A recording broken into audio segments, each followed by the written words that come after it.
Okay, first आज आपण काय बघणार आहे, name of the disease. Name of disease कुठला आहे आपला, ट्युबरक्लोसिस. ट्युबरक्लोसिसला आपण काय म्हणतो, टीबी. नंतर ह्यामध्ये बघा पॅथोजन ह्याचं काय आहे. पॅथोजन म्हणजे की ह्यामध्ये कुठला बॅक्टेरिया असतो, काय आहे, मायकोबॅक्टेरियम ट्युबरसिलिया. काय आहे, मायकोबॅक्टेरियम ट्युबरसिलिया.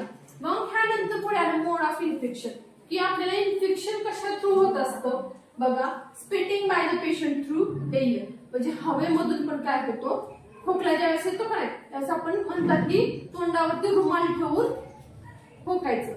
पण तसं न करता आपण जर तसंच बाहेर उघड्यावरती जर खोकलो तर काय होणार की ते जे हवेमध्ये आपले जे पेशंट आपण जे असेल आणि आपल्या शरीरामध्ये जे काही जंतू आहेत ते काय होणार आहेत, हवेमध्ये मिक्स होणार आहेत. त्यानंतर प्रोलॉंगेड कॉन्टॅक्ट विथ शेअरिंग मटेरियल्स, म्हणजे जो पेशंट आहे त्याचा आपण जर कुठलं जर मटेरियल जर आपण जर वापरलं तर त्यावेळेस पण आपल्याला काय होऊ शकतो, टीबी हा होऊ शकतो.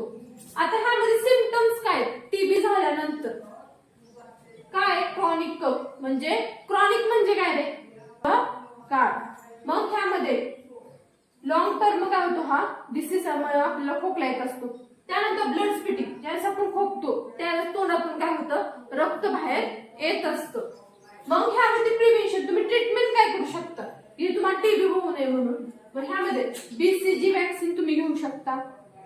जर टीबी झालेला असेल तर बीसीजी वॅक्सिन घ्या, नाहीतर त्या पेशंटला काय करायचं,